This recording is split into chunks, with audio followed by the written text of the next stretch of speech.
Okay, good morning, good morning, good morning once again mga kababayan, saan man sulok pa ng mundo, sa mga OFW, isang pong mapagpalang umaga, tanghali, hapon, gabi po sa inyong lahat. Ngayon po, ito po ay part 3 ng ating pong segment na pinamagatang ko po na real buhay EDSA, realidad ng buhay dito sa EDSA. So mga kababayan, mga kapatid, so sa kung saan masulok ng mundo dito po sa Pilipinas, sa pong maganda pong tanghali sa inyong lahat. At ito po si The Mission 547 po, muli pong inaayayahan kayo na panoodin niyo po ang segment na ito, Buhay Realidad dito sa EDSA. Yan po ang pamagat ng ating segment. Mga kapatid, ating pong guest ngayon ay si walang iba kundi si Ma'am Nancy Pudo from Ormoc City. So hayaan po natin siya na makapagbigay ng kanyang true to life story na realidad niya, ng buhay niya, naging buhay niya dito sa EDSA habang siya ay nananatili na nandito para sa pakikipaglaban nila sa kanilang mga katuwiran at sa matuwid na pamamaraan. Ito po siya, mga kababayan. Yes, good morning, Ma'am Nancy. Ma'am Nancy Pudo from Ormoc. Good morning! Good morning, Philippines! Okay, siya po. Pakikwento naman po ng inyong buhay realidad dito po sa EDSA. Buhay realidad sa EDSA. Ang reality, pag walang magbigay sa amin dito, wala din kaming kakainin.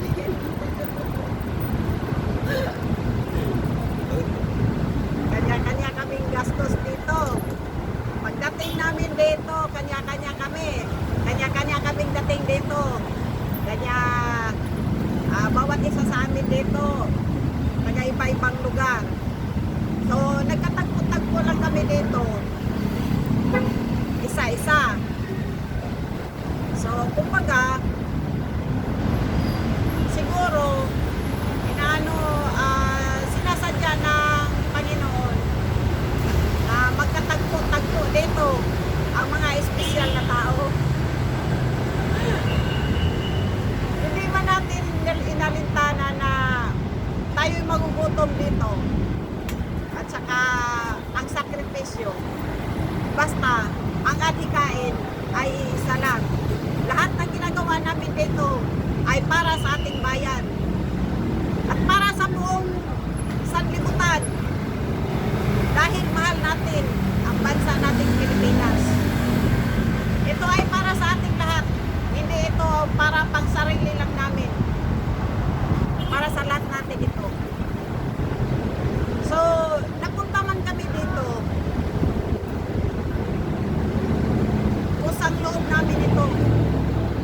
Kumbaga, sa puso namin at sa isip, ito ang gusto namin, magpunta dito sa EDSA.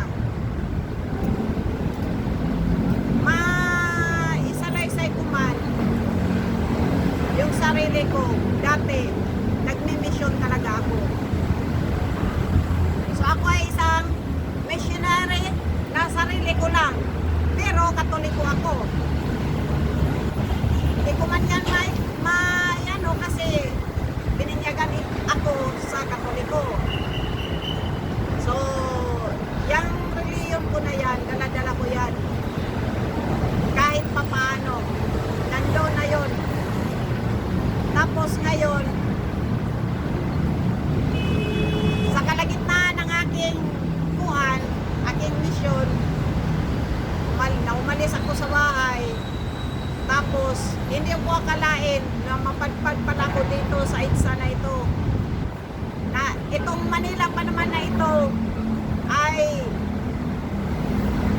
hindi ko talaga magustuhan dahil noong una, napakainit dito.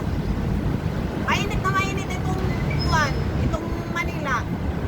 Malayo sa kabihas na namin doon sa probinsya. Masarap ang simoy ng hangin doon.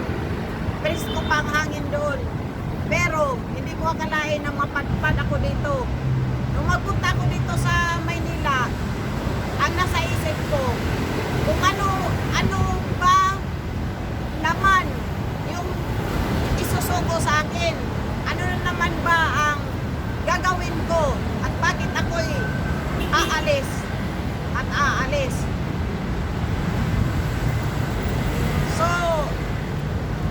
kalagitnaan ng aking paglalayas, hindi ko alam na ito pala ay special na mission. Itong EDSA na ito. Kasi galing ako sa ibang lugar, tapos nag-ano muna ako doon sa bahay ng kapatid ko. Nagpahinga muna ako 2 araw. Tapos yun na, nabalitaan ko na mayroon palang magaganap na rally dito sa EDSA Shrine. So November 26. Noong November 26 na yan, pagka 27 saka ko palang nakita doon sa YouTube, sinabi ni Tatay Digong na nananawagan para sa taong bayan. Mayroong kung pwede mag-ano ng rally dito sa EDSA. Basta yun lang ang naisip. Basta yun ang nakuhan ko. Tsaka tumawag yung mama ko. Sinabi niya na may rally daw sa EDSA Shrine. Sabi ko, totoo ba na talagang may rally? Siya pa yung nagsabi na totoo talaga. Kino-confirm niya na totoo talaga na mayroon palang rally dito sa EDSA Shrine. Sabi ko, kailan pa nagsimula? Sabi niya, ano pa daw? November 26. Eh, sabi ko, pupunta ko ngayon. Pupunta ako dito, November 28. Nandito na ako, November 28. So, hindi ko naman lubos maisip na dumating, makapag-stay pala ako dito ng 2 buwan mahigit na. 3 buwan na. Mag-3 buwan na ngayong 20. 3 buwan na. So wala talaga yan sa isip ko. Kasi ang nasa isip ko noon, sabi niya dito sa utak ko, pupunta ko dito sa Manila at mag-stay lang ako, maghintay lang ako kung ano ang dapat na gagawin. So, totoo man, napunta ko dito. Hindi ko akalain na dito pala kami sa gilid-gilid ng lansangan Makati. Dito, mag-ano pala kami, mag-papel pala kami ng karton. Doon pa kami doon sa EDSA Shrine, sa harap. Nung pagdating ko ng 28.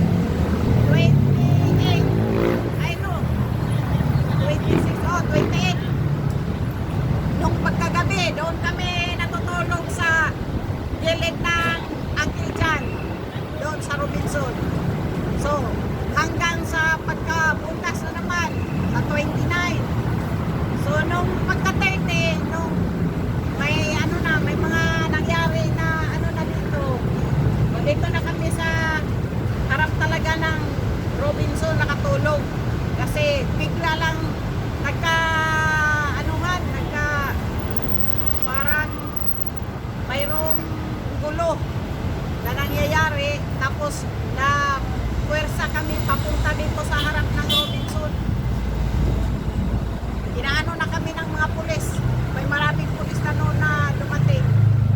Tsaka yung mga tao naghihiyawan na. Hindi ko naman nakalain na yung palang maraming tao para pala yun sa nagaganap na rally na yung araw na yun, noong November 30.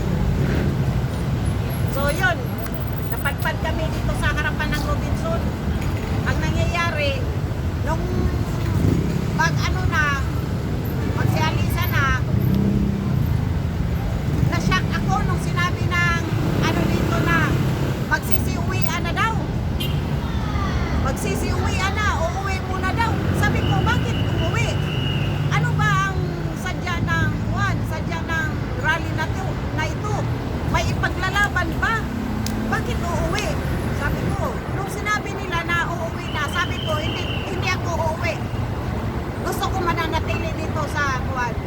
dito sa pinaglansangan.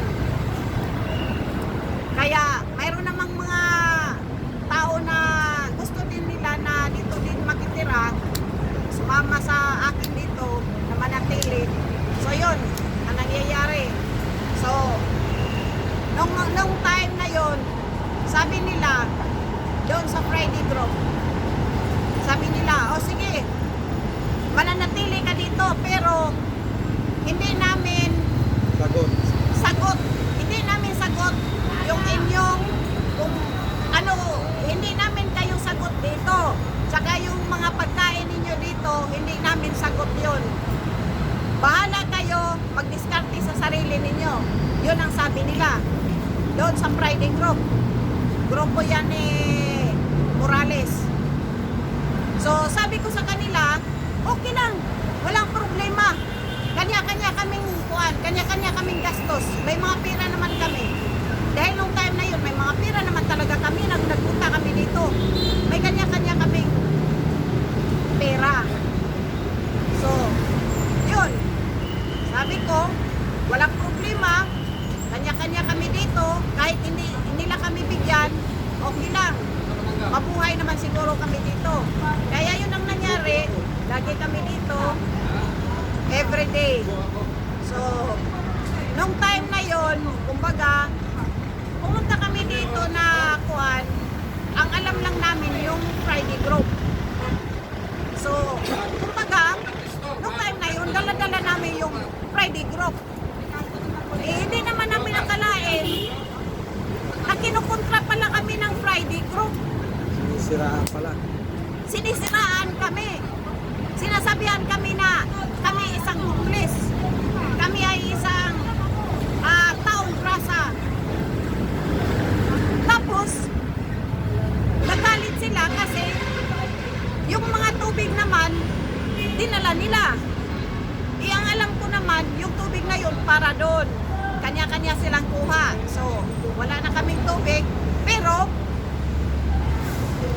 pinanindigan ko yung sinasabi ko sa kanila na hindi kami manghihingi sa kanila. Kasi sabi na nila yon na wala silang responsibilidad sa amin dito. Hindi nila responsibility na magbigay sa amin ng pagkain. So, okay lang yun. Hindi na namin. Kaya lang, nung time na nag-ano si Morales sa amin, sinabi ko sa kanya na nung tinanong niya na, ano ka ba? Friday group ka ba? Sabi ko, hindi. Hindi kami Friday group. Anong grupo kayo? Kami ay everyday group. Kasi, araw at gabi, dito kami. Dito na kami natutulog. Sabi nila, ano daw, dahil daw, sinabihan sila ng Robinson na paalisin na daw dito, hahakutin daw yung lahat ng mga tubig. Hindi naman. Hindi naman totoo yun. Yung tinatanong ko yung guard, kung totoo ba na mayroong memo na pinalabas para paalisin kami dito. Wala namang memo na pinalabas. Kumbaga, istorya lang nila yun sa every Friday group na ganun ang mangyayari. Pero wala, hinakot nila lahat ng tubig dahil doon daw, may memo daw na paalisin kami, pero wala, hindi totoo. Hindi pala totoo. So kaya ngayon, kami nagiging every day group. So everyday group na kami, hiwalay kami doon sa every Friday group. Pero kung tutuusin naman, kung sana, ano sila, dapat inaano nila kami. Hindi nila kami, kung sa Bisaya pa, unta mi nila,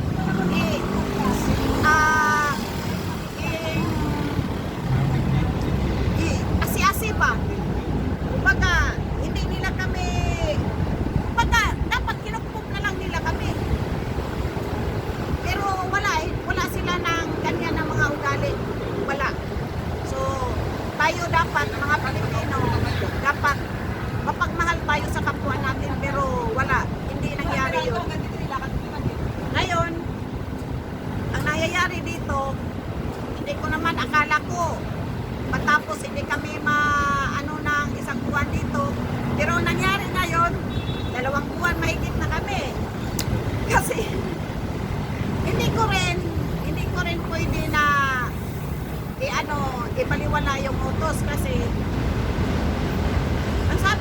akin, dito lang ako mag-stay.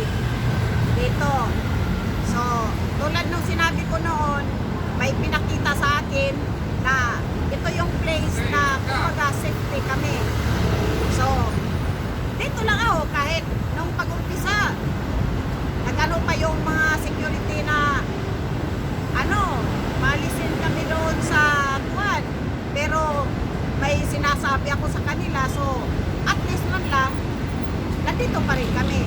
Dahil alam ko na ito yung safe na ibinigay niya sa akin. Ibinigay niya sa amin. Tapos, yun nga, marami ang kuwan, bakit daw nandito pa rin kami? Sabi ko, dahil ipinaglaban natin ang bayan natin. Kahit man umuwi man ako, pero hindi ko rin magagawang manatili doon sa bahay ng dugay. Kasi iniisip ko ang bansa natin ngayon. Ano na ba ang nangyari sa bansa natin ngayon? Bakit nagkaganito? Bakit tayo ganito? Yung inilagay natin sa inilagay natin na kuwan sa panggobyerno natin. Bakit nagkaganito na sila? Bakit ganun ang ginagawa nila? Binusabos na nila yung bayan natin. Kung hindi tayo kikilos, sino ba ang gagawa? Sino ba ang magtanggol para sa taong bayan? Lahat ng mga dito sa panggobyerno natin, wala na. Parang nasagtala na ng pera. Lahat ng mga nandun, parang parang ilawgan na o kwarta. Utangan na ang babaong kwarta. Muna dili na makaistorya. Lahat ng mga nandyan sa panggobyerno natin ngayon, gigatungan na o kwarta ang mga tao. Kaya dili na sila makaistorya. Hindi na sila makapagsalita. Lahat ng ginagawa ng panggobyerno natin ngayon nga pambusabo sa natin, sa bansa natin, parang pinaundayanan na lang nila. Pinabayaan na lang nila na ganun ang ginagawa. Hindi naman ganito ang dapat mangyayari sa bansa natin. Sino pa ba ang magtanggol sa atin? Wala na. Kahit mga kapulisan natin, nagiging bangag na rin. Iwan ko ang mga military natin na sila yung tagapagtanggol ng institusyon natin. Tayong mga taong bayan, tayong mga mahal na kababayan, tayo yung dapat ipagtanggol natin ang sarili nating bayan. Tayo, mga Pilipino. Hindi natin dapat napabayaan ang ating bansa. Yung mga nasa gobyerno na yan, sila lang inilagay natin dito. Kumbaga, sila yung ginagawa natin na utusan. Utusan lang natin sila. Hindi sila ang dapat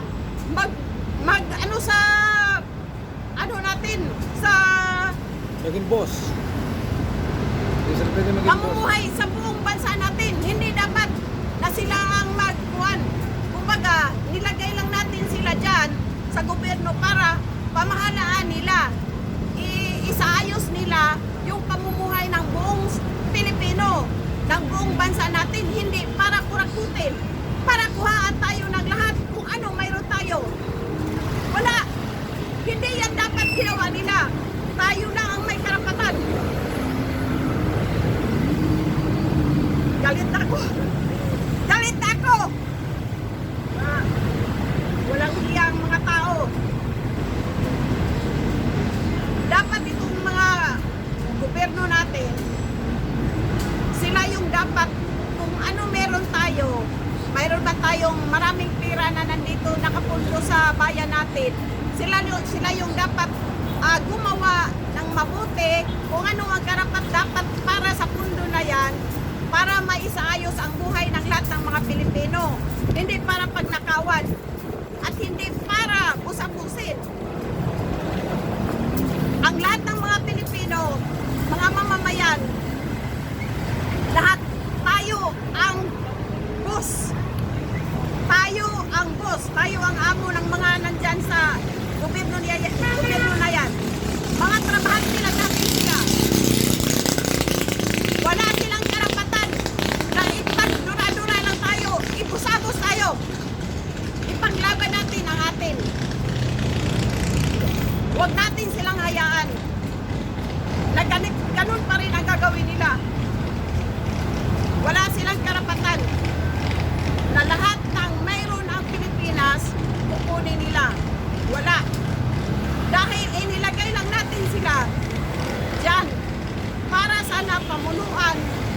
maayos ang buong Pilipinas. Pero anong ginawa ninyo?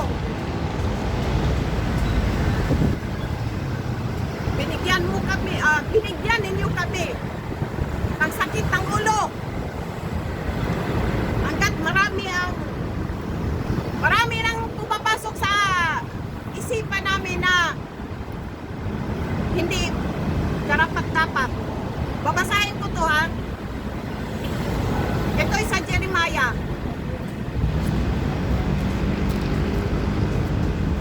Aklat ng Jeremiah to. Sabi niya, ikaw nga'y magbigkis ng iyong mga balakang at ikaw ay bumangon. So bumangon, ha? At salitain mo sa kanila ang lahat na inuutos ko sa iyo.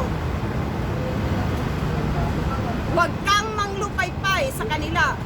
Baka ikaw ay palupaypayin ko sa harap nila. So, ibig sabihin, nakapagsalita man ako ng ganito sa inyo dahil utos yan. Inuutos yan.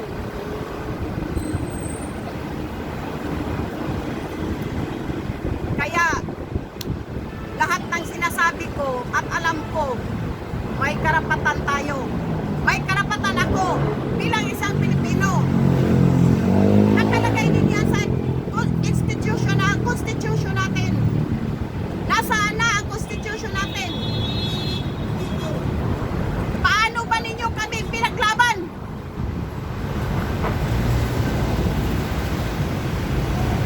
Wala na kayong hiya.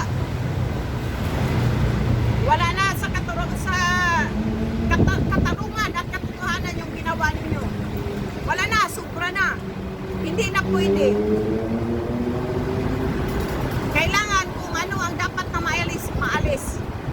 Kailangan ang dapat na mawala. At kailangan yung tunay at totoo na manunungkulan para sa bansang Pilipinas ang dapat ang mangunguna.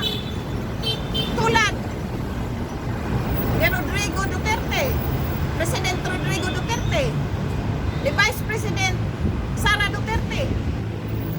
Siya lang ang nakikita namin na karapat-dapat na mamuno sa mga Pilipino dahil katotohanan ang ginawa nila. Hindi para pansarili lamang nila, kundi rin para sa buong katauhan, para sa buong bansa. Hindi sila nag-isip ng anumang mga bagay-bagay na para sa sarili nila. Para sa, hindi sila nag-isip ng para sa kapahamakan ng buong Pilipinas. Lagi nilang iniisip ang kapahamakan ng buong sa katauhan, buong bansa. Kaya, may ano ba ninyo sa amin? Kung talagang iisipin namin at hangad namin na si Sara talaga ang ilagay namin na mamumuno para sa Pilipinas, karapatan namin yun. Karapatan namin bilang Pilipino. Yun ang aming ilalagay. At walang iba na, kundi siya lang. Kasi siya lang ang may panindigan. Siya lang ang mayroong isip at puso para sa taong bayan. Hindi nyo yan maano sa isip namin kung bakit nandito kami. Nandito kami sa INSA, nagsakripisyo. Dahil isa yan sa utos para sa akin. Wala akong kinatatakutan. Siya lang. Ang buong may kapal. Ang Diyos na Ama na makapangyarihan sa lahat na nasa langit. Siya lang ang kinatatakutan ko at siya lang ang sinusunod ko at walang iba. Walang politiko, walang kahit sino na magdikta sa akin na kailangan susundin ko. Wala. Hindi ako sumusunod. Isa lang ang sinusunod ko, siya lang. So, kahit man si Tatay Digong, kahit man si Bibi Sara, kahit magsabi siya na wag na kayong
wala na kami makakain dito eh. Wala, tunga nga kami. Oh, wala din akong magagawa kasi hindi kasi pwede na umalis ako dito. Wala pa. Naghihintay pa ako ng hudyat kung dapat akong paalisin dito. Pero walang isa na pwede na magsabi sa akin na aalis ka. Kasi wala akong sinusunod. Kahit kayo, hindi ko kayo susundin. Isa lang ang sinusunod ko. Yung nagdikta sa isip ko na yung katotohanan. Yun ang inaano ko. So, dapat kayong mga nasa pamunuan, sana inaayos nyo yung trabaho ninyo. Dapat hindi kayo gumawa ng mga ganyan na kabulastugan. Kasi kami, nanahimik kami. Nanahimik kami sa kanya-kanya naming pamamahay. Wala man kaming iniisip sa una na mayroong kaguluhan na mangyayari dito sa bansa natin. Kasi ang ganda-ganda ng pagdala ni President Duterte sa bansa natin nung siya pa ang nakaupo. Kung dapat yun lang, sinunod lang sana, wala sanang mangyayari na problema. Kaya hindi ko rin alam kung baka ito ay ano na din, sinyalis na din bakit magkaganito ang Pilipinas. So, baka it's a part of a plan. God's plan. So, kagabi, nag-download ako, tinignan ko yung constitution natin sa Pilipinas. 1987, so ang constitution pala is tatlong ano na, so revised 1987, tinignan ko. Nakalagay pala doon, pag mawala pala ang presidente natin, tapos mawala din ang vice president natin, ang umupo pala ay ang House of Representative pala, House Speaker. Tama. Yun pala ang umuupo. Yung sadya. Kaya pala ito palang si Tambaluslos, yun pala ang ginaano mo. Yun pala ang sadya na nasa plano mo. Talaga. Kagabi ko lang na ano kasi dinownload ko. Tinignan ko kung ano ba talaga ang nakalagay sa Constitution.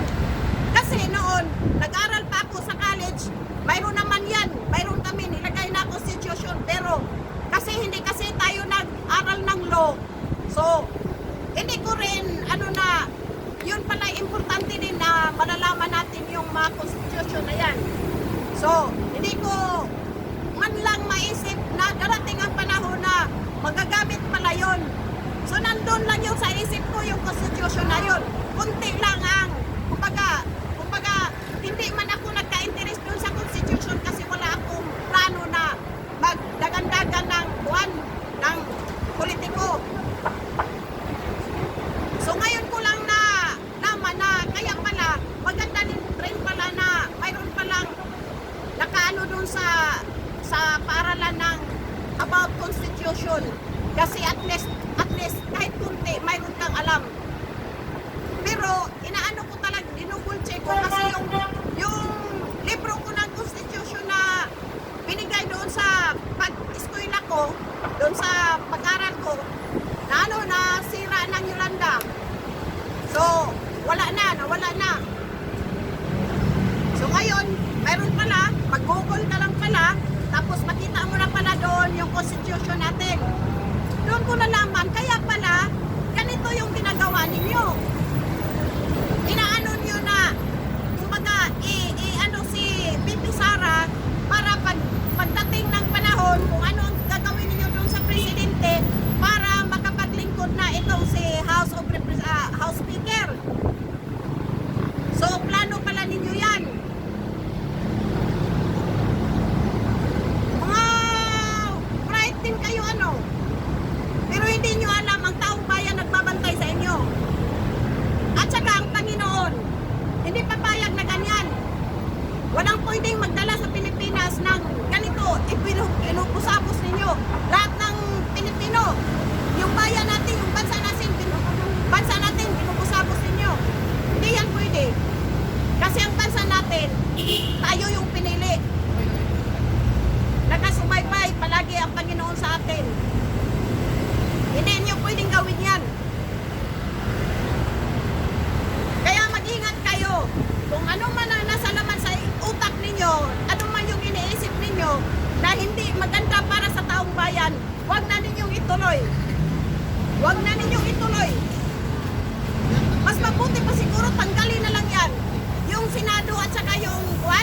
Kongreso?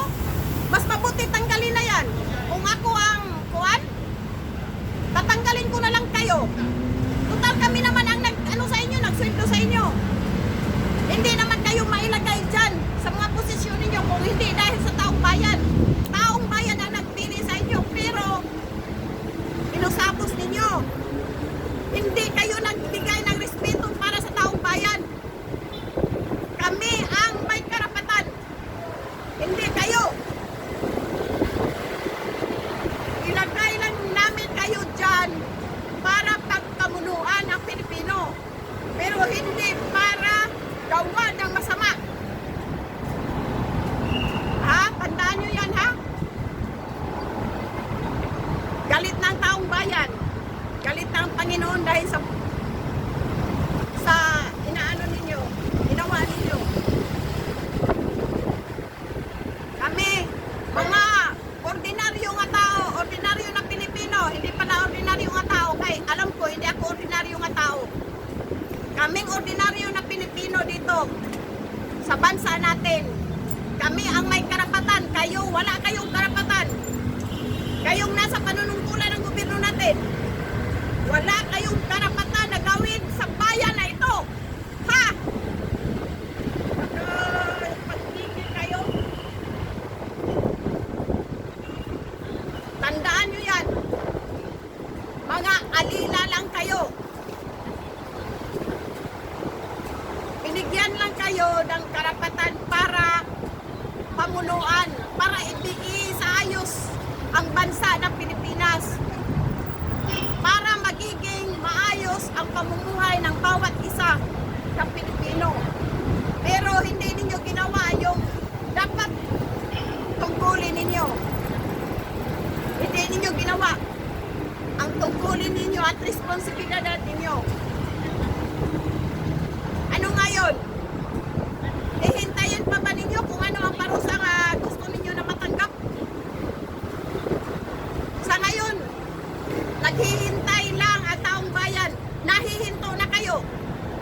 Kung pwede, bababa kayo lahat dyan. Galing doon sa presidente, galing dito sa Senado at saka dito sa Kongreso, lalo na itong Huadcom. Wala naman kayong nagagawa na mabuti. Puros lang kayo pangurakot. Paano-ano pa kayo ng ano yun? Presidential fund? Confidential. Confidential fund. Paano pa kayo ng confidential fund? Lahat naman kayo mayroon. Lahat kayo mayroong confidential fund. Tapos isa lang ang inaano ninyo, yung hindi pa naman gumawa ng masama. Yun pa ang anuhan nyo, itabangan ninyo sila. Itabangan ninyo siya.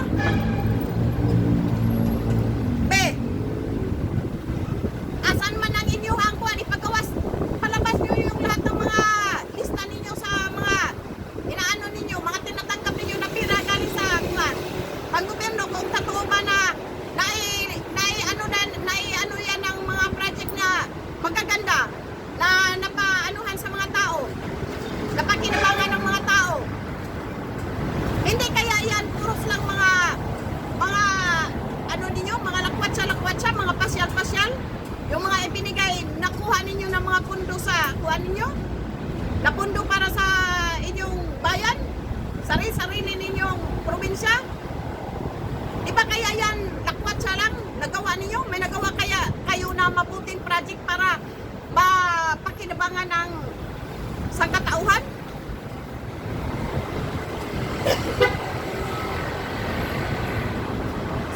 Siguraduhin nyo lang, ha, na mayroon kayong maibibigay na kuwan. Kasi hindi natutulog ang Diyos. Darating at darating ang panahon. Ilalahad nyo yan.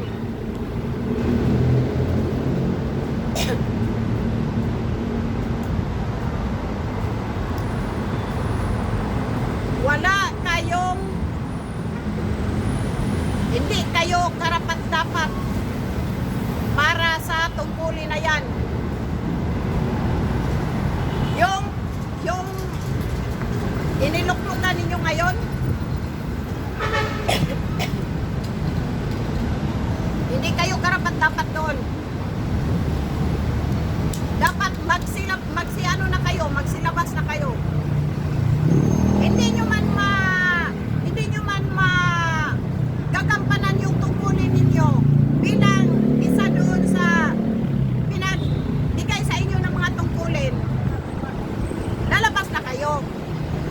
hindi nyo naman magawa.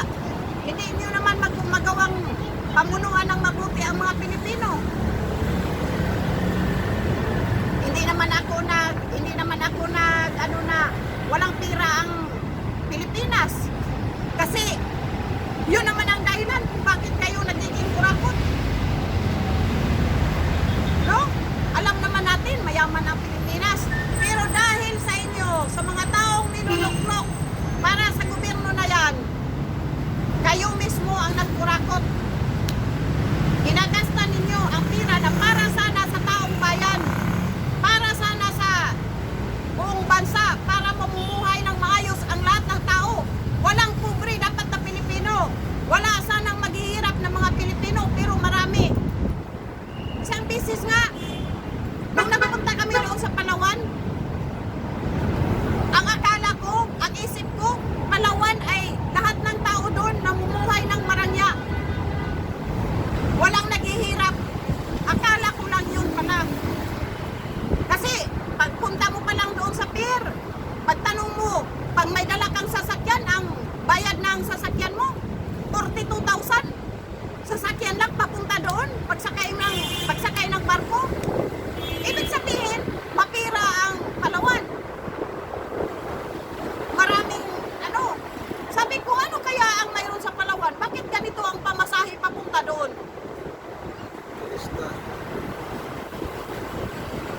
Ang akala ko, lahat ng tao sa Palawan, wala nang mahihirap. Puros na marangya ang tao doon. Laking gulat ko lang pala nung nandoon na kami. Nakikita ko.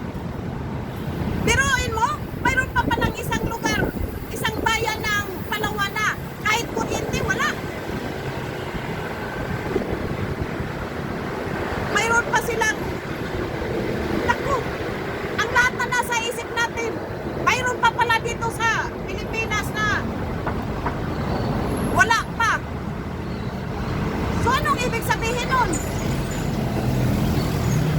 Ang alam ko, ang Palawan is maraming doon. Marami pa silang gold mining doon.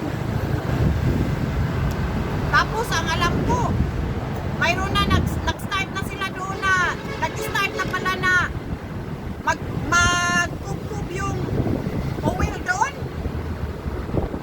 Yung oil na binibinta na pala, noong una pa, hindi lang alam ng taong bayan na nagbibinta na pala kayo ng oil.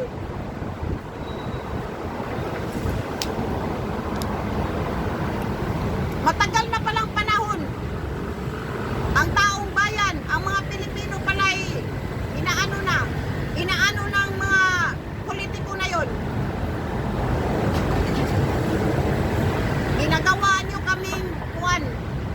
Ginagawa nyo kaming mga waypoot. Inyo lang ming gibuang. Kayong mga politiko, ginawa namin kayo para aduhin ang taong bayan, para asikasuhin ang taong bayan. Kung ano meron ng Pilipinas, dapat kayo ang mag-asikaso doon. Kasi binigyan kayo ng responsibility para kayo ang mag-manage kung anong mayroon ang Pilipinas. Pero hindi nyo ginawa. Ang ginawa nyo, ninakawan nyo. Simula pa naman pala noong una. Gano'n na pala ang ginagawa ninyo. Kumbaga, biglang parang may kumpiyansa yung pagka-presidente ni Tatay Digong. Dahil lang pala doon, parang naka-feel kami ng comfortable nung si Tatay Digong na nag-presidente. Pero simula pala nung unang panahon, ninakawan nyo na pala ang Pilipinas. Hindi lang alam ng taong bayan. Dahil ang mga taong bayan, mga ignorante, walang pakialam sa mundo, walang pakialam sa paligid. Nagkataon, bata pa ako noon. Ngayon, matanda na ako. Alam ko na. Kasi siguro, ito na yung time para sa paghukom. Ay no, lumampas na pala ang oras sa hukom. Lumipas na ang oras sa paghukom. Redemption time na pala ngayon. Ito na pala ang redemption time. So, manda kayo mga nasa panggobyerno natin. Utang na loob, huwag na kayong ipatuloy yung mga ginagawa ninyo na kapulastugan. Huwag na ninyong gawin yan. Huminto na kayo. Kung hindi kaya sa konsensya ninyo, bumaba kayo para patas. Kasi wala nang masaya doon sa inaanuhan ninyo. Nung ginatungan ninyo ng pira naman ay hindi sa inyo, sa taong bayan, pira ng taong bayan, lahat, inuusapos na lang ninyo. Wala na sa, parang lahat na kayo, wala na kayo sa katinuan. Tama. Lahat ng mga isip ninyo, puros na, lahat, inaano na kayo ng demonyo.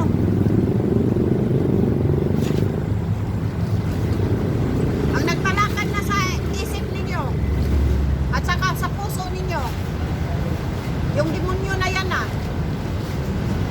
Kasi wala na kayong ginawang tama para sa taong bayan. Nagkakagigil kayo. Porkit ang alam ninyo na walang karapatan ng taong bayan na makipag-ano sa inyo? Hindi. Kami ang mas may karapatan kaysa inyo. Karapatan namin bantayan ang sariling bayan, ang sariling bansa natin. Karapatan namin na hindi kami tumahimik dahil sa ginawa ninyo. Wala kayong karapatan na gawin ito sa Pilipinas. Tandaan nyo, Pilipino man tayong lahat. Pero wala kayong karapatan na busabusin itong bansa natin. Dahil yung ginagawa ninyo, unti-unti tayong nalulugmok. Lahat ng tao, kawawa. Mas lalong kawawa yung mga nasa mga pobre na tao. Yun ang mas kawawa. Tapos kayo, iilan lang kayo. Kayo yung laging natutuwa dahil sa pangurakot ninyo.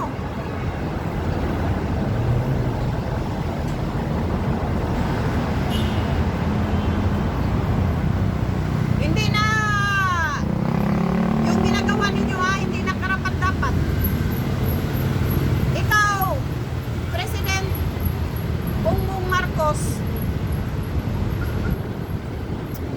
yung tatay mo po, hindi man ako kuhan dahil nung isinilang ako, time ng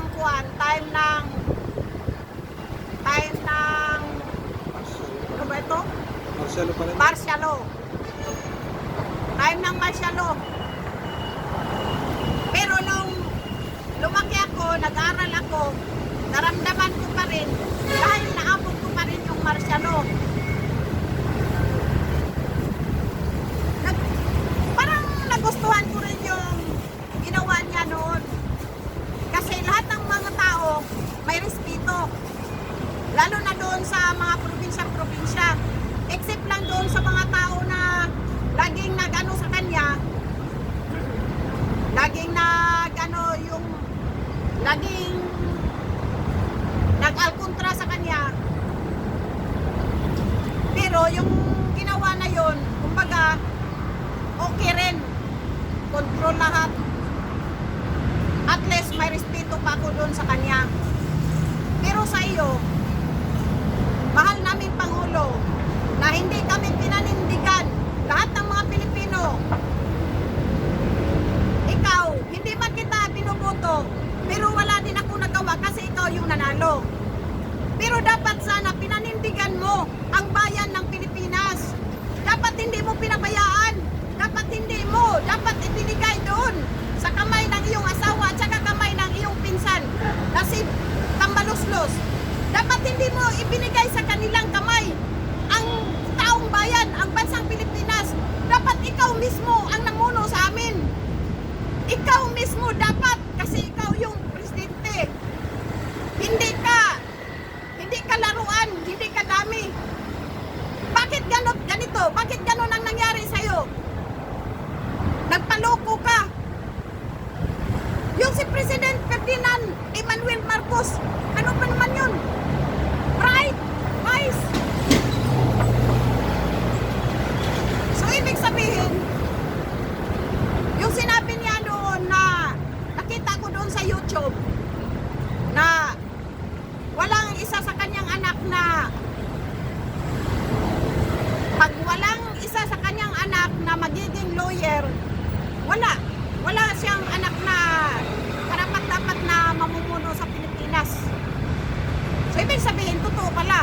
Dahil ikaw, binigyan ka ng pagkakataon, di mo may gipakyas. Gipakyas mo ang amo pagsalig sa imo. Binigyan ka ng pagkakataon para pagpamunuan ang Pilipinas. Pero hindi mo ginawa. Ibinigay mo sa iba. Hindi ka dapat nagpasulsul. Hindi ka dapat nagpasulsul na. Kunyari, dahil sa revenge na nangyayari doon sa papa mo, dahil doon sa revenge, hindi naman yun makatarungan. Si Jesus Christ noong unang panahon, nilansang na siya sa cross. Mayroon pa siyang sinasambit. Patawarin ang mga tao na nagawa sa kanya dahil hindi nila alam yung kanilang ginagawa. Pero ikaw, iyon ang nangyayari sa iyo. Nag-revenge ka? Turo sa taong bayan? Dapat hindi mo yan dapat ginawa. Kasi ang tunay na pinuno, ang tunay na mamumuno sa tao, hindi mo dapat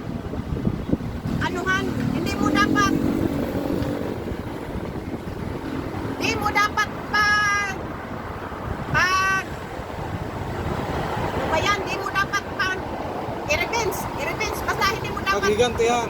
paghigantihan. Hindi mo dapat paghigantihan.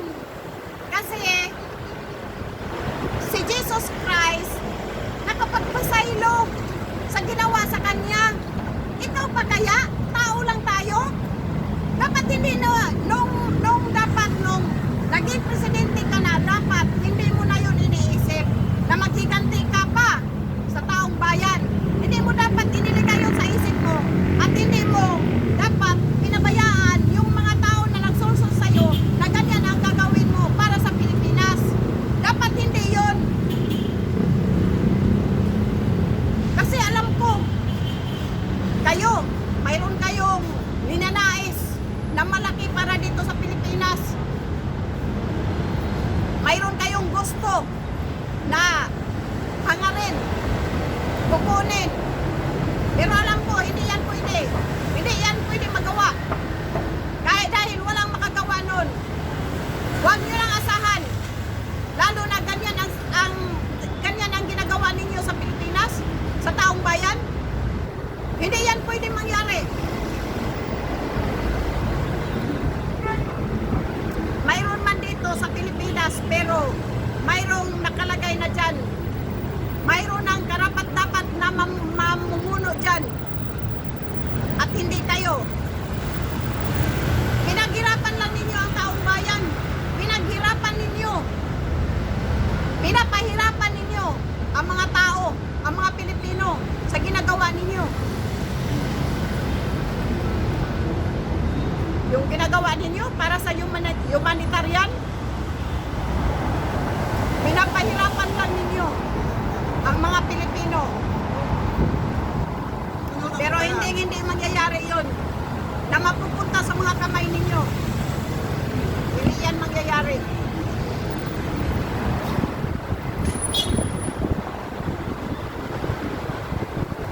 Okay? Kasi hindi ninyo ginagamit ang tama na paraan.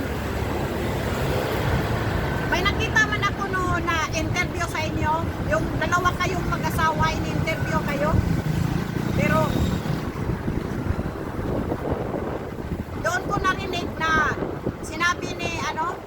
sinabi ni Lisa doon sa interview na darating ang panahon na kayo'y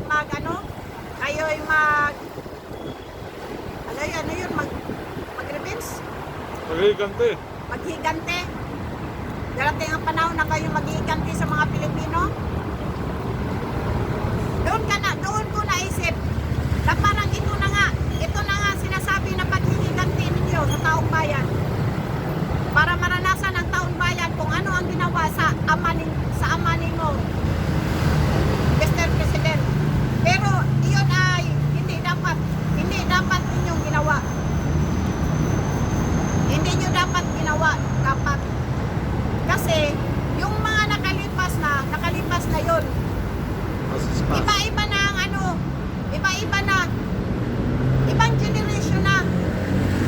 Yung mga gumawa noon, ang iba doon nangamatay na.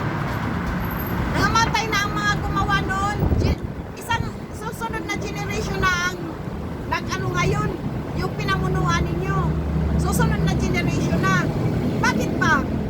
Ang paghihiganti ba? Generation to generation? Sasabihin nyo lang kung generation to generation, mauubos kayo lahat. Kung generation to generation ang gusto nyo, uubusin yung lahat ng generation nyo hanggat walang matitira. Walang makapag-ano sa Panginoon Diyos kung gusto niya. Kung yun ang laman sa isipan at sa puso ninyo, wala tayong magagawa kung yan ang parusa para sa inyo. Wala mang magagawa ng tao dito sa lupain. Pero yung Panginoon lang ang makagawa niyan.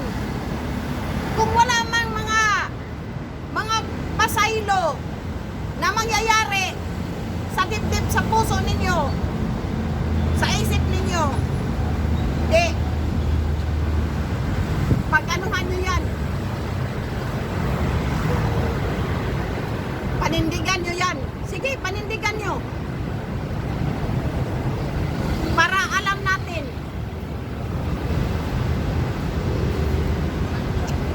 Kasi dapat hindi kayo, Panginoon ba kayo na maghiganti? Ang Panginoon nga hindi nga naghiganti. Kayo pa ang maghiganti. Mga tao lang kayo. Wala pa naman kayong namana na kuwan bilang isang Pilipino.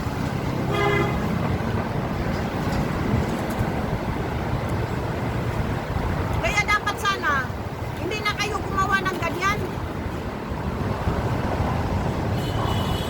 Kung ano man kayo, dapat na lang sana kayo, na gumawa na lang sana kayo ng kabutihan para sa Pilipino, para nirespeto kayo, para inirespeto kayo.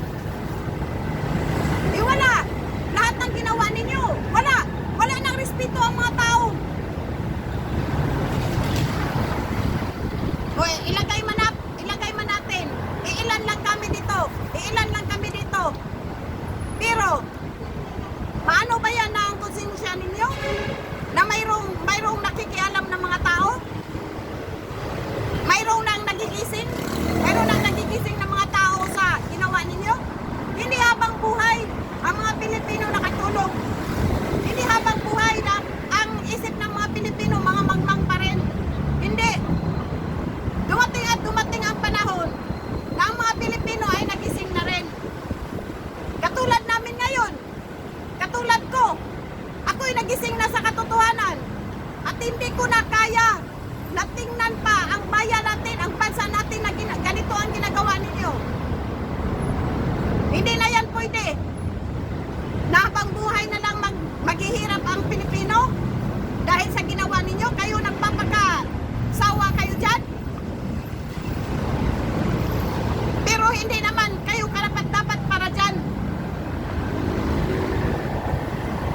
Ang mga Pilipino, ang mga boss ninyo, mga amo ninyo, tandaan nyo yan.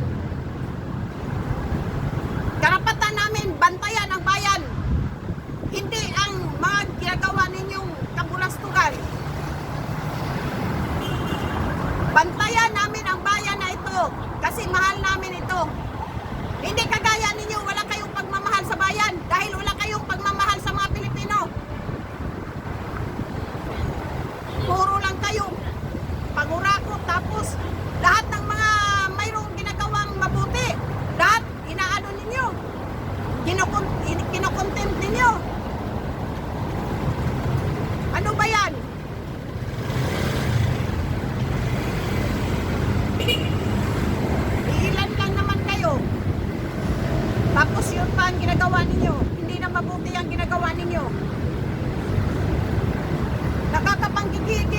kayo.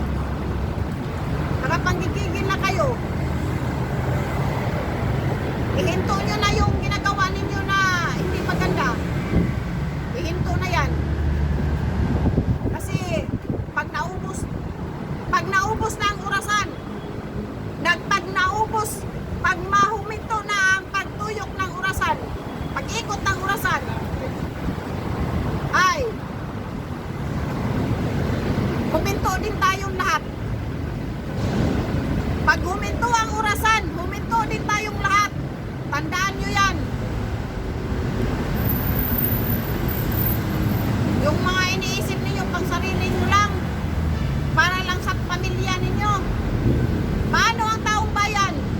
Paano ang mga Pilipino, ang Pilipinas, ang mga taong mahihirap? Paano? Anong gagawin ninyo sa mga taong mahihirap? Gamuson ninyo? Inyong gamuson?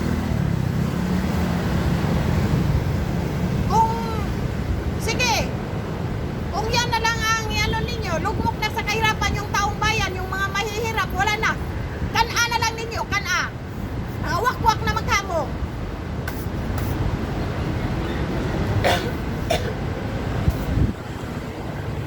Napapanggigil kayo.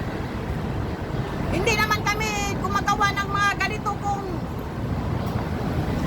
inaano ninyo, ginagawa ninyo ng mabubuti para sa Pilipinas. Kung gumawa lang kayo ng mabuti para sa taong bayan, para sa mga tao na hindi na ganito yung pamumuhay natin, sana hindi kami napunta dito. Hindi kami nagtyaga, nagsakripisyo. Hindi kami dito.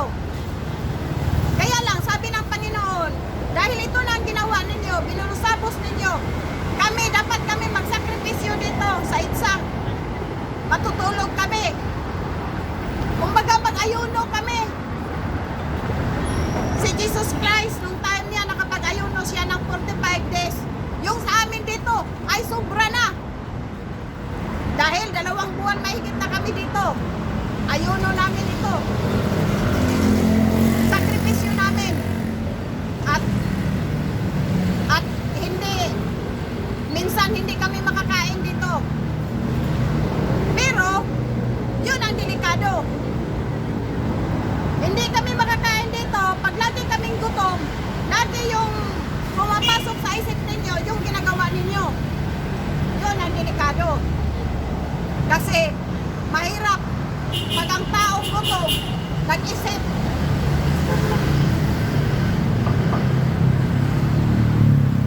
Kaya, hindi kami hihinto dito kung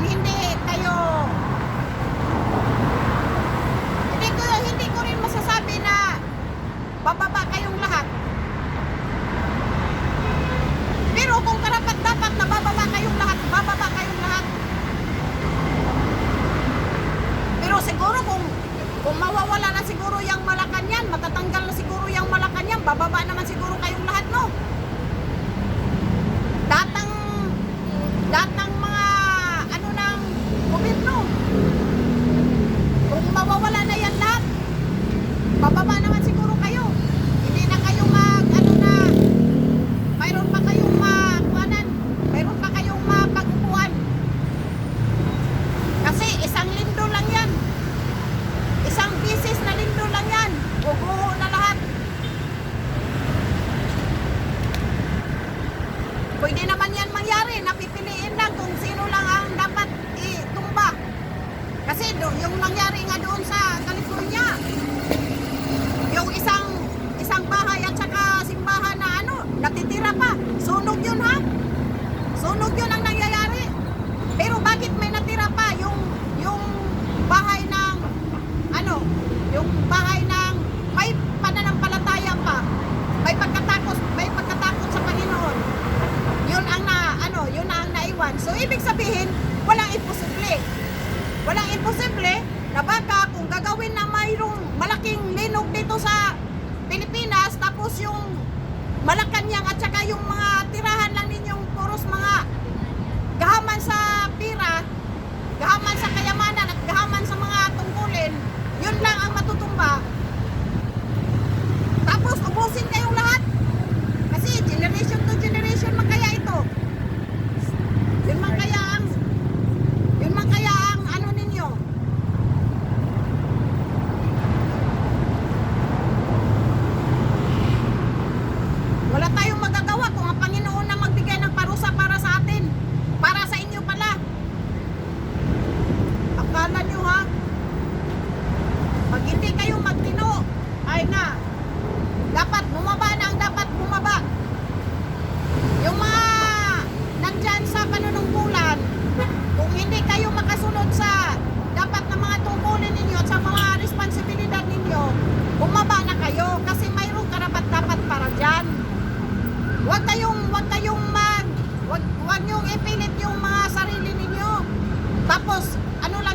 Magsilbi kayo ng matino. Dapat ang iniisip ninyo, lahat ng mabuti para sa sangkatauhan, yun ang ginagawa dapat sana ninyo. Hindi kay yung para sa pansarili lang ninyo. Ano ang ginagawa ninyo na para mabuti para sa inyo, para sa pamilya ninyo. Hindi yan ang dapat na. Dapat iniisip nyo muna, taong bayan muna, bago ang sarili. Yun ang dapat. Tapos, mananampalataya sa Panginoon, hindi sa demonyo. Yun ang dapat nasa isip. Iba-iba man tayo ng sikta. Iba-iba man ang nangyari na relihiyon dito. Pero isa pa rin ang pinag-anuhan natin, ituhuan natin. Siya lang. Yun lang lahat tayo. Kahit sino-sino.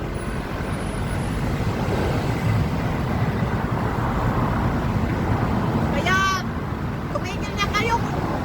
Sino yung pwede na bababa na. Lalo ka na, President Marcos. Ang ano ko lang sa'yo, mabuti pa siguro, bumaba ka na lang. Kasi, hindi na maganda yung ano mo, hindi maganda yung ginagawa mo. Yung pagpamumuno mo sa Pilipinas, hindi naman ikaw yun. Hindi naman ikaw ang gumawa. Ibang kamay ang humawak sa Pilipinas. Ibang kamay ang namuno sa Pilipino. Na yun naman ay hindi karapat-dapat para sa Pilipino. Kaya para hinto na, bumaba ka na lang. Or maghintay ka pa kung ano ang parusa na para ibigay sa iyo. Maghintay kayo na anong parusa ang ibigay sa inyo. Tandaan nyo, laging nasa huli ang pagsisisi. Pag nagawa na yan, ipinuhos na sa Panginoon, Panginoong Diyos, Ama, na nasa langit.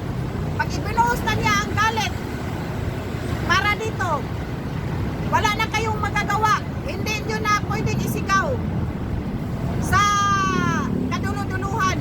Hindi nyo na pwedeng isigaw na patawarin kayo at ihinto na. Wala na. Wala nang hinto-hinto. Diretso-diretso na yan. Pag siya'y nagagalit na, magbasa kayo sa Biblia para malaman ninyo kung ano ang nakasulat doon. Para mayroon naman kayong guide at saka takot. Mayroon naman kayong takot doon sa ginagawa ninyo. Kasi parang hindi kayo natatakot na gumawa ng mga kabulastugan. Parang ang alam ninyo, kayo ang may-ari ng lahat. Tandaan ninyo, isa lang ang nagmamayari sa atin. Ang Diyos na Amang makapangyarihan sa lahat na nasa langit, siya lang. Nilagay niya tayo dito sa lupa para para i-manage ang lahat. Pero hindi para lukuhin. Para dapat pagandahin ang ibinigay niyang bayan. Pagandahin. Ano man ang nasa mayroon dito. At para yan sa buong sangkatauhan. Kung mayroon man siyang ibinibigay, dapat lahat ng Pilipino ang makapag-ano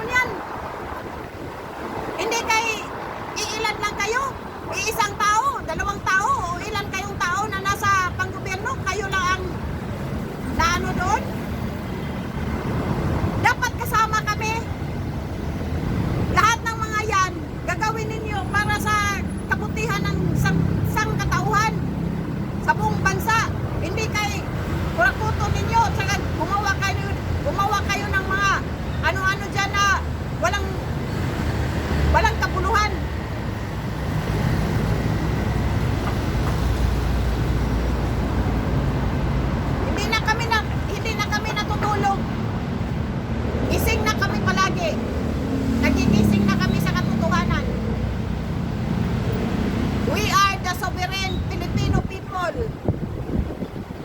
Karapatan namin ipaglaban ang bayan. Tandaan nyo yan. Nakatutok kami palagi sa inyo. Naririnig namin ang mga salita ninyo. Pero ang alam ko, hindi kayo makaligtas sa kanya. Yun ang tandaan ninyo. Laging nasa huli ang pagsisisi. At wala na tayong magagawa noon kung yun ay palaging gagawin ninyo. Nasasaktan na ang bayan. Nasasaktan na ang taong bayan. Nasasaktan na ang bansa. Nagkasugat na. Nagkasugat na ang bayan. Ang Pilipinas nagkasugat na dahil sa ginawa ninyo. Ihinto nyo na yan. Huwag nyo nang ano pa na mararanasan pa ang ano pa. Dahil hindi na magawa, hindi na maganda ang ano natin ngayon sa Pilipinas. Pati ang panahon nakikiano na rin. Yun lang. Okay. So, anyway, bakit po ganyan na lamang po ang inyong pong pagkamuhi sa pangkasalukuyang gobyerno? At tunay po na lagi po sinisigaw nyo ang pangalan ng mga Duterte. So, ano po ba ang pagkakaiba ng dalawa? Bakit po parang nakikita ko po na talagang galit na galit kayo sa pangkasalukuyang administrasyon, then mas gusto nyo yung nakaraang administrasyon? Pakipaliwanag naman po. Kasi ganito, ang presidente natin ngayon, wala siyang paninindigan.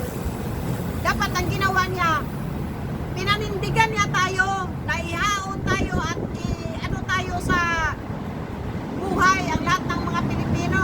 Anong nangyari? Anong ginawa ngayon? Hindi katulad ng mga Duterte. Ang mga Duterte may paninindigan. Si Tatay Digong may paninindigan. Lahat ng ano niya, para sa taong bayan, para sa bansa ng Pilipinas. Wala siyang ginaano para sa kanyang sarili. Para lang sa mga Pilipino, para sa taong bayan. Yan ang taong may panindigan, may pagmamahal sa kapwa Pilipino. Hindi katulad ng ano natin ngayon. Na kahit masama yung hindi man natin maano kasi hindi man siya papoligal. Yung pahirap poligal. Foreign test. Oo. Sa drug test. Parang drug test. Herpolical test. Kung dapat lang na magpa-herpolical test para maano na yung isip ng sambayanan, dapat yun na ang ginagawa mo, Mr. President. Magpa-herpolical test ka para malaman natin kung totoo ba ang sinasabi namin na isa kang bangag. Yun lang.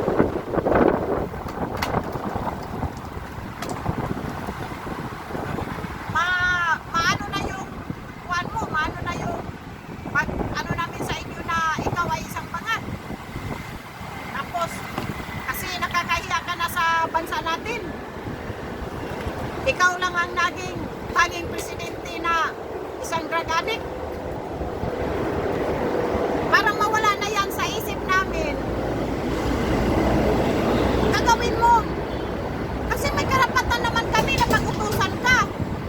May karapatan naman kaming mga sovereign Filipino people na pag-utusan ka na magpa-herpolical test ka. Diba? Pag nag-apply tayo ng trabaho, lagi namang nasa isang requirements natin na magpa-drug test ka.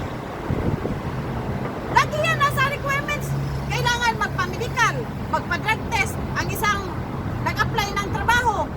O ikaw ngayon hindi ka na nag-apply, nandyan ka na, may posisyon ka na. Pero, yun ang hinihingi namin, magpa-herpolical test ka. Dahil yun ang dapat. Hindi yun hinihingi ng ilang sambayanan lang. Lahat kami, mga Pilipino, yun ang hinihingi namin. Na magpa-herpolical test ka. Kung hindi ka magpa-herpolical test, bumaba ka na lang. Ibig sabihin, pag ayaw mo, hindi, totoo ang Totoo yung nasa isip namin na totoong bangag ka. Dahil hindi lang ikaw ang nahihiya doon. Kaming mga Pilipino, lahat ng Pilipino nakakahiya. Nakakahiya yung ginawa mo. Kami ang mapagbuntungan sa lahat. Nung ginagawa mong mali. Lahat ng Pilipino ang mapagbuntungan sa lahat ng ginawa mong mali. Pag pumunta kami sa ibang bansa, maririnig din namin, sasabihin ng ibang tao, ay, ito pala ang mga anak sa presidenteng bangag. Dahil ikaw yung ama namin sa Pilipinas. Kami, mga anak kami, na presidenteng bangag. Ikaw yung magpahid, ikaw yung magdungi sa amin ng kahihiyan. Kaya karapatan namin na pag-anuhan ka na magpa-clinical test ka. Hindi lang sila yung mga nagsabi sa inyo noon na kuwan. Kami na, ang taong bayan. Magpa-clinical test ka para malaman natin ang totoo. Na hindi ka pala kahiya-hiya. Kasi parang pinaliwala mo lang ang mga kuwan. Pinaliwala mo lang. Maninindigan ka naman. Huwag kang kahiya-hiya, maninindigan ka naman. At yung mga nag-aano doon sa kanya, nag-sol, tumahimik na kayo. Huminto na kayo sa pag-sol.